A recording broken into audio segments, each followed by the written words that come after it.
हम लोग elementary operation के बारे में सीख चुके हैं, इन्वर्टिबल मैट्रिक्स के बारे में भी सीख चुके हैं। थोड़ा सा रिवीजन देख लेते हैं। इन्वर्टिबल मैट्रिक्स में क्या होता है कि अगर आपके पास दो मैट्रिक्स है ए एंड बी और दोनों स्क्वायर मैट्रिक्स है, दोनों का ऑर्डर सेम है, दोनों स्क्वायर मैट्रिक्स दोनों का ऑर्डर सेम है और ये कंडीशन सेटिस्फाई हो रही है कि A B equal to B A equal to I, तो हम लोग कहेंगे कि ए और बी दोनों इन्वर्टिबल मैट्रिक्स है और दोनों एक दूसरे के इनवर्स है। मतलब B is equal to A inverse होगा और A is equal to B inverse होगा। ठीक है, अब हम लोग एलिमेंट्री ऑपरेशन का यूज करके किसी भी मैट्रिक्स का इनवर्स कैसे निकालते हैं वो सीखेंगे, जो हमारा एक्सरसाइज 3.4 है। तो हम एक्सरसाइज 3.4 में से क्वेश्चंस सॉल्व करना शुरू करेंगे, लेकिन उससे पहले मैं आपको थोड़ा सा स्टेप्स के बारे में समझा दूं। ठीक है, देखो, अगर सबसे पहले अपने 2x2 मैट्रिक्स की बात करते हैं।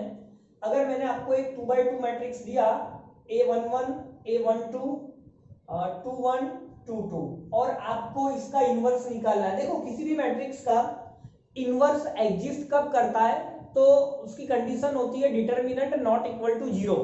लेकिन डिटरमिनेंट अभी आपको नेक्स्ट चैप्टर है, 4th चैप्टर है, अभी हम लोग पहले मैट्रिक्स कर रहे हैं, तो डिटरमिनेंट के बिना भी हम लोग जान सकते हैं कि मैट्रिक्स का इनवर्स एग्जिस्ट करता है या नहीं करता है। तो स्टेप्स आपका क्या होता है कि आपको A इक्वल टू आई ए लेकर शुरुआत करना होता है। ओके, A आपका क्या है तो A11 12, यहाँ 21 22।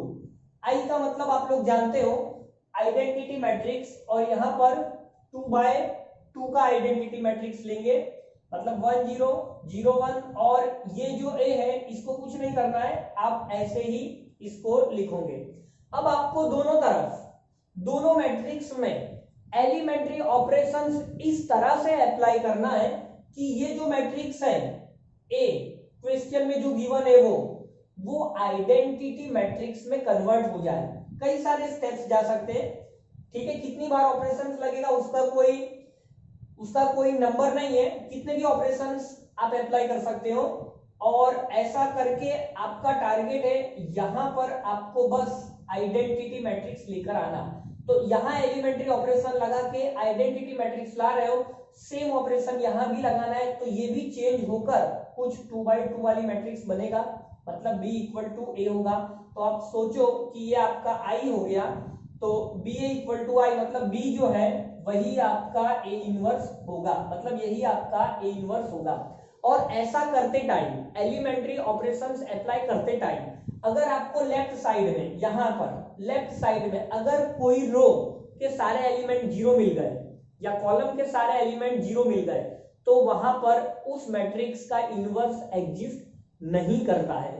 ये जो मैं बोल रहा हूं इसे शुरुआत में समझने में थोड़ा सा टफ जैसा लगेगा, लेकिन जैसे जैसे हम लोग सॉल्व करते जाएंगे ये सारी चीजें आसान होती चली जाएगी।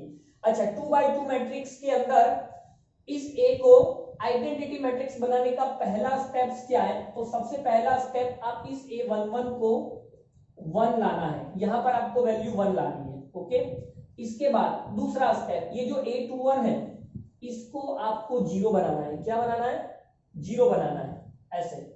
फिर बाद में आप इस A22 को, तीसरे स्टेप में आप इस A22 को 1 लाओगे, यहां आपको 1 लाना है।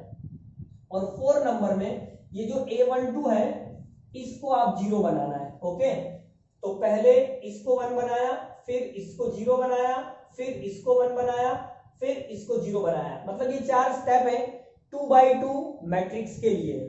ठीक है, तो सबसे पहले हम लोग एक 2x2 मैट्रिक्स का इनवर्स निकाल लेते हैं। ठीक है, मैं इसको रफ कर रहा हूं और एक क्वेश्चन सॉल्व करेंगे, आप नोट करना चाहते हो तो कर लो।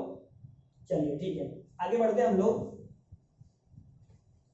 हाँ, हम लोग एक क्वेश्चन सॉल्व करेंगे आपकी एनसीईआरटी का ही, एक्सरसाइज 3.4 का पहला क्वेश्चन। एक्सरसाइज 3.4 का पहला क्वेश्चन, जिसमें आपको A क्या दिया है, तो यहाँ 1 -1 2 3 आपको देके रखा है। आपको इसका इनवर्स निकालना है यूजिंग एलिमेंट्री ऑपरेशन। तो सबसे पहले आप क्या करोगे, A इक्वल टू आई ए लिख के शुरुआत करोगे। अब ए आपका क्या है, तो 1 माइनस 1 2 3, आई का मतलब 1 0 0 1 यहाँ पर है। अब हमारा पहला स्टेप क्या था, याद करो कि यहाँ पर 1 लाना है, तो यहाँ तो आपको क्वेश्चन में ही 1 दिया है, मतलब मुझे मेहनत करने की जरूरत नहीं है, मेरा पहला स्टेप हो चुका। A11 मुझे 1 लाना था और क्वेश्चन में ही दे दिया है। अगर नहीं दिया होता तो हम कुछ ना कुछ एलिमेंट्री ऑपरेशन अप्लाई करते, ऐसे क्वेश्चंस भी देखेंगे हम लोग, ठीक है।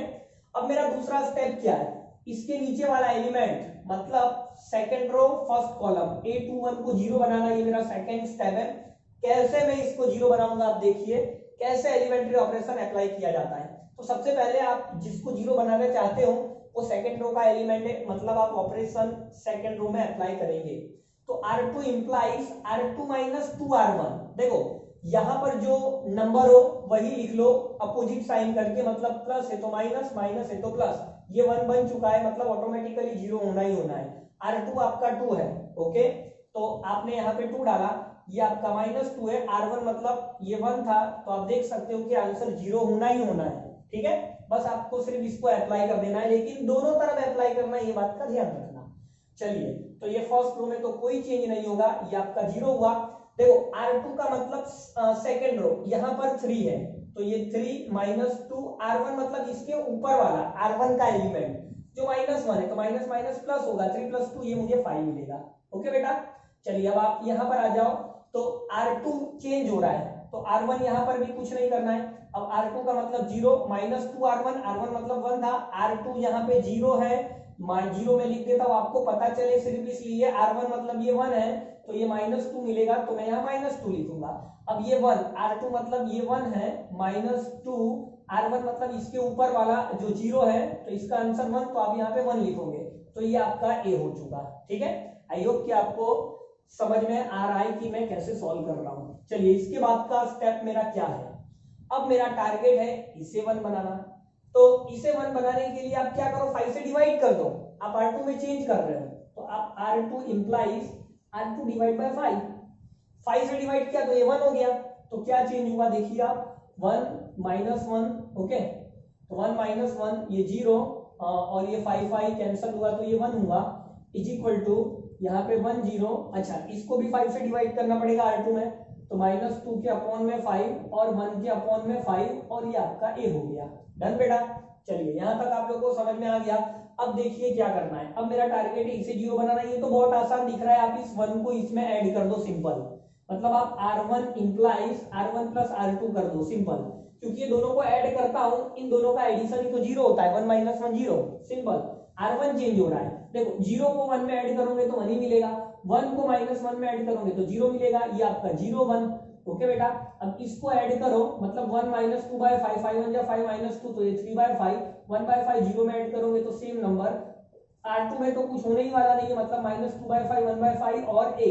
अब आप सोचो कि यहाँ आपको कंप्लीटली I2 मिल चुका है, मतलब 2 बाय 2 ऑर्डर का आइडेंटिटी मैट्रिक्स मिल चुका है, तो ए के साथ जो मल्टीप्लाई होगा वही ए इनवर्स होगा, क्योंकि आप खुद सोचो A inverse into A equal to A into A inverse equal to I होता है, ओके।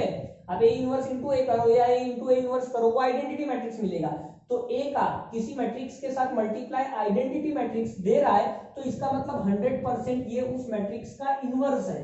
तो मेरा कहने का मतलब क्या कि आपका जो आंसर है वो यही होगा, क्या है, 3 बाय 5, 1 बाय 5, माइनस 2 बाय 5 और 1 बाय 5, ओके बेटा। हाँ, मैं ये बात कर रहा था कि अगर एलिमेंट्री ऑपरेशंस अप्लाई करते टाइम लेफ्ट साइड में अगर किसी रो के सारे एलिमेंट कंप्लीटली 0 हो जाते हैं, तो आप लिख दोगे कि A inverse does not exist, okay बेटा, ठीक है, नोट डाउन करिए, फिर हम लोग और क्वेश्चन करेंगे।